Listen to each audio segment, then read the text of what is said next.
the dot-com bust, the 2008 financial crisis, the 2020 flash crash. It feels like every decade, a new financial storm rolls in to wipe out fortunes. And when investors look for safety, for long-term growth, where do they run? Instinctively, they cling to the S&P 500. It's the benchmark, the default, the bedrock of millions of portfolios. But what if I told you the title of this video is a trick question? See, there is no single ETF that has been around since 1974. The most famous one, SPY, which tracks the S&P 500, didn't even launch until 1993. The ETF we're really talking about today has a history that's far more dramatic, way more volatile, and honestly, a lot more instructive. It was born at the absolute peak of a bubble, left for dead after a historic crash, and then rose from the ashes to become a modern-day titan. This isn't just a story about an ETF. It's a story about resilience, innovation, and the brutal, unforgiving nature of the market. We're going to dissect how the Invesco QQQ ETF, the fund that tracks the NASDAQ 100, weathers these financial storms, and why its unique DNA makes a crash-tested survivor that demands your attention. Every market crash creates two kinds of people. The first group panics. They sell at the bottom and lock in devastating losses. The second group, the one we all want to be in, sees the same crash and quietly gets richer. They see a disaster not as a crisis, but as a discount. The real problem for most of us is fear. The fear of watching your life savings get cut in half is paralyzing. And that fear is what drives people to perceive safety of a broad index like the S&P 500. And look, it's for good reason. It's diversified across 500 of the biggest U.S. companies and has recovered from every single downturn in its history. But here's the question. In that chase for safety, are we sacrificing too much growth? The S&P 500 is designed to be a mirror of the whole economy. It's got the banks, the industrial giants, the healthcare companies, everything. It is built to be steady. But there's another philosophy, not one of broad diversification, but of concentrated innovation. An ETF that deliberately boots out the old world industries of banking and finance to focus purely on the companies shaping our future. This concentration gives explosive potential, but also exposes it to violent, gut-wrenching downturns. This is the story of the QQQ. The Invesco QQQ Trust, better known by its ticker, QQQ, isn't built like other funds. Launched in March 1999, it had the spectacular misfortune of being born at the absolute peak of the dot-com mania. Its mission is simple. It tracks the NASDAQ 100 index. This is an index of the 100 largest and most active non-financial companies on the NASDAQ exchange.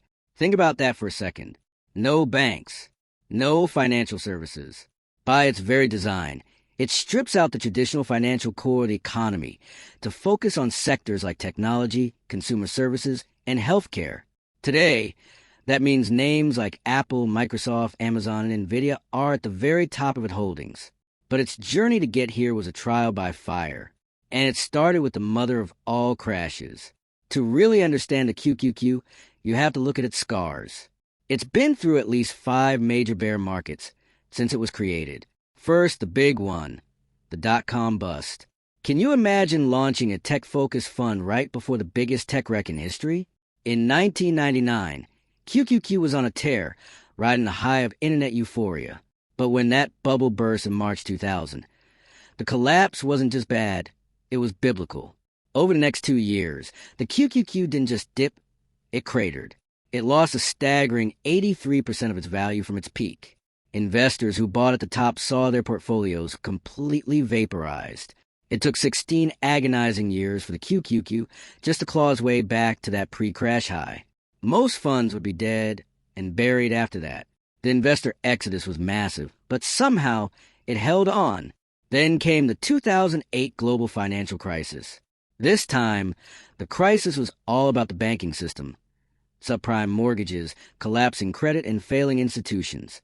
While the S&P 500 was being dragged to the bottom by its heavy exposure to banks like Lehman Brothers, the QQQ had an accidental superpower. It held zero financial stocks. It still fell hard, dropping over 41% in 2008, but its structure shielded it from the direct source of the meltdown.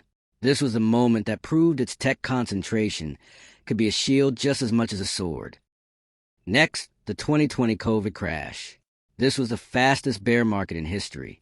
As the world locked down, panic selling wiped out nearly 30% of the QQQ's value in a month.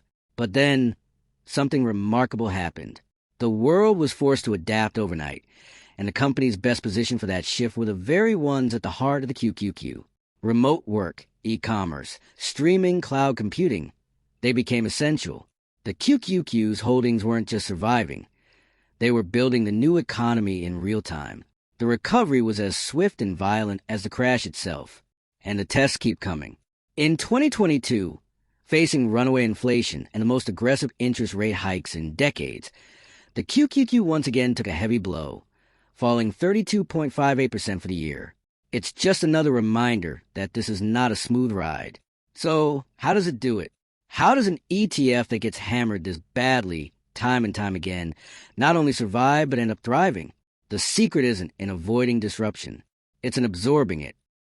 The NASDAQ 100, the index QQQ tracks, is like a living, breathing ecosystem. It acts like a self-cleaning organism. Unlike the S&P 500, where a committee decides it gets in or out, the NASDAQ 100's rules are brutally mechanical. It's a ruthless meritocracy based on market capitalization. When a company falters, its value shrinks, and it's automatically pruned from the index. When a new innovator explodes onto the scene, it grows and takes the place of a loser. The index doesn't have feelings. It doesn't get sentimental about old tech giants. It simply rewards the winners and punishes the failures. This constant process of renewal is the engine of its resilience. The QQQ that crashed in 2000 looks almost nothing like the QQQ of today. The dot-com darlings that went bust are long gone, replaced by a new generation of dominant, highly profitable tech titans.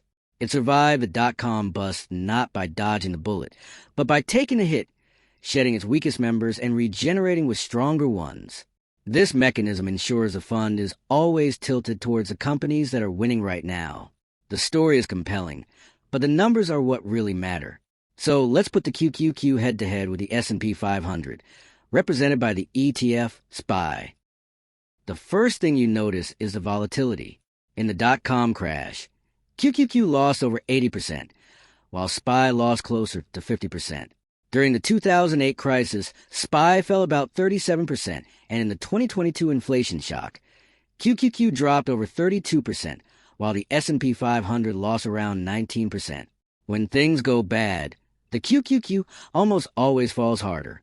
But the rebounds tell the other half of the story. Despite that soul-crushing dot-com crash, history shows the QQQ has generated much higher returns over the long run. In fact, over rolling 10-year periods, the QQQ has outperformed the S&P 500 a staggering 83% of the time. Let's look at the numbers as of early 2026. The 10-year annualized return for QQQ is 18.62%, compared to just 13.76% for SPY. Over that decade, the NASDAQ 100 delivered a total return of over 451%, more than justifying a risk compared to the S&P 500's 263% return. And the 5-year cumulative return for QQQ as of February 2026 was plus 99.02%, meaning a $10,000 investment would have nearly doubled to almost $20,000. This outperformance comes from its willingness to embrace volatility. It acts like a leveraged version of the market, amplifying both the gains and the losses. So, should you sell all your S&P 500 funds and go all in on QQQ? Absolutely not. And this is where we have to be brutally honest. The QQQ is for a specific kind of person. It's for the long-term, growth-focused investor who can actually stomach extreme volatility. You ever have a conviction to hold on, or even buy more, when the fund is down 30%, 40%, or even 50%. History shows us that the investors who panicked and sold the QQQ in 2002 or 2009 missed out on one of the greatest wealth creation machines of our time. But if you're someone who checks your portfolio every day, who gets anxious when the market dips, or if you're nearing retirement and need to preserve your capital, the QQQ could be an absolute nightmare. Its drawdowns are severe and can last for years. The psychological pain of watching your investment get cut in half is a price that many people just aren't willing to pay. The S&P 500 is a much smoother ride. Its broad diversification gives you more stability. For most people, a core holding in an S&P 500 fund is a smarter choice. The QQQ is best seen not as a replacement for the S&P 500, but as a powerful satellite holding, a way to add a concentrated dose of high-growth, innovation-focused companies to an already diversified portfolio. The story of the QQQ is a masterclass in market dynamics. It's proof that long-term returns are often born from enduring short-term pain. It didn't survive the crashes of the last quarter century by being safe. It survived by being adaptable. Its DNA is coded for creative destruction, constantly shedding the old to make way for the new. As of early 2026, the markets are facing new challenges, but the fundamental principle of the QQQ remains. Its resilience doesn't come from predicting the future or dodging crashes. It comes from a structure that ensures it will always hold the companies that are defining that future. It's a volatile, often terrifying, but historically rewarding journey. So now I want to turn it over to you. Does the QQQ's dramatic history of surviving and thriving make it a must-own for your portfolio? Let me know your thoughts in the comments below.